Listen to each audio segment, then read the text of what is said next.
श्री स्वामी समर्थ मित्रांनो, माझ्या चॅनलवरती तुमचे खूप खूप मनापासून स्वागत आहे। तर आज आपण विष्णू याग घरी कसा करावा, अधिक महिन्यात त्याचं विशेष सेवा आहे। तर अधिक महिन्यात ही केल्याने तुम्हाला भरभरून फल प्राप्त होईल। तर अधिक महिन्यात भगवान विष्णूची विशेष सेवा म्हणून विष्णू याग घरी कसा करावा याची आपण इथे जाणून घेणार आहोत। विष्णू याग कोणीही घरी करू शकतो आणि अधिक महिन्यामध्ये कधीही करता येतो, मात्र पौर्णिमेच्या दिवशी करणं अधिक उत्तम मानलं जातं।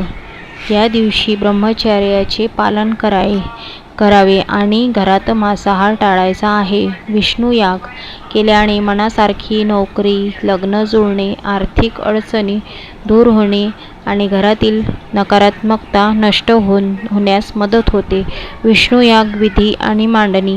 आपल्याला विष्णू यागची मांडणी कशी करायची आहे, विधीपूर्वक कसा करायचा आहे, तर आपण इथे जाणून घेणार आहोत। तर सर्वात आधी तुम्हाला देवघर स्वच्छ पुसून घ्यायचं आहे, झाडून घ्यायचं आहे। देवघरासमोर किंवा बाजूला पूजेची मांडणी करायची आहे।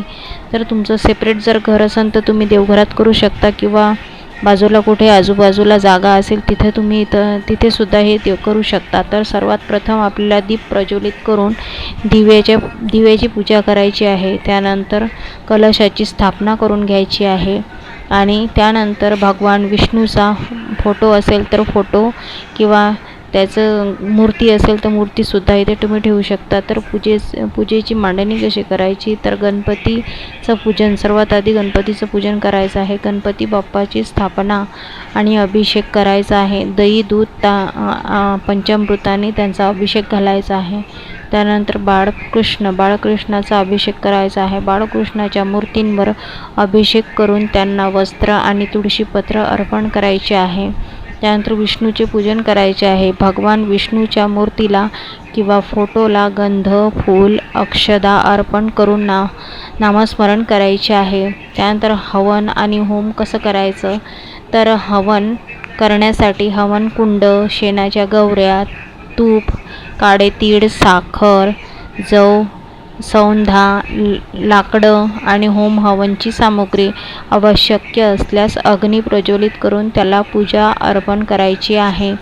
त्यानंतर आपल्याला ते अर्पण केल्यानंतर आपल्याला सगळ्यांना तिथे बसायचं आहे। जेवढे आपल्या घरामधले सदस्य आहेत त्या सगळ्यांना तिथे बसायचं आहे। त्यानंतर आहुत्या कशा टाकायच्या, स्वाहाकार आहुती देण्याचं क्रमानुसार इथे आहुती टाकायची आहे। तर सर्वात आधी गणपती बाप्पासाठी 11 वेळा स्वाहाकार घालायचा आहे। आपले देवादिदेव महादेवाचा सुपुत्र गणपती, त्यांना सगळ्या देवाचा आशीर्वाद असल्यामुळे सगळ्यात आधी गणपती बाप्पाची इथं स्वाहाकार करायचा आहे। तो पण सुद्धा 11 वेळा तुम्हाला स्वाहाकार घालायचा आहे त्या अग्निकुंडामध्ये।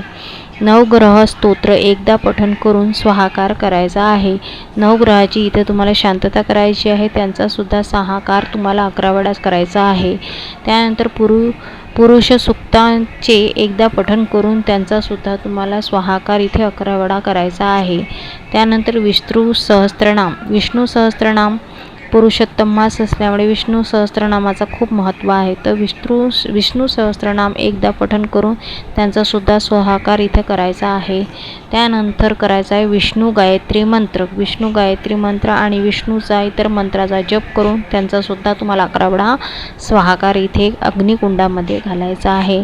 त्यानंतर फलश्रुत करताना हात जोडून प्रार्थना करायची आहे। विष्णू याग पूर्ण झाल्यावर अन्नदान करायचे आहे। तुम्हाला 4 लोक जीव घालायचे आहे। जास्तीत जास्त लोक जीव नसन घालता येत तर तुम्ही एक ब्राह्मणसुद्धा जीव घालू शकता। तुमच्या घरामध्ये छोटे बालक असेल त्यांनासुद्धा तुम्ही जीव घालू शकता। नसेल तुम्हाला त्यांना योग्य वाटत तर घरातलेच कोणते सदस्य असतील, जोडपं असतील, नवविवाहित जोडपं असतील किंवा त्यांना विष्णू स्वरूप माता लक्ष्मीचं स्वरूप मानून तुम्ही त्यांनासुद्धा घरामध्ये जीव घालू शकता। आणि त्यानंतर दुसऱ्या दिवशी पूजा मांडणी उचलून फोटो जागेवरच ठेवायचा आहे। नारळ फोडून प्रसाद म्हणून घ्यायचा आहे आणि हवन राख घराच्या आसपास टाकायची आहे। ही सेवा शक्य असेल तितक्या वेळा किंवा किमान एकदा तरी आवर्जून करायची आहे आणि ही तुम्हाला अधिक महिन्यातच करायची आहे। अधिक महिन्यात केल्याने इथे भरभरून 33 कोटी देवांचा इथे आशीर्वाद तुम्हाला प्राप्त होतो। तर विष्णू याग अशा प्रकारे तुम्ही घरच्या घरी करू शकता, तेही अधिक महिन्यात। तर व्हिडिओ आवडला असेल तर लाईक शेअर सबस्क्राईब नक्की करा. श्री स्वामी समर्थ लिहायला विसरू नका. श्री स्वामी समर्थ. जय जय स्वामी समर्थ.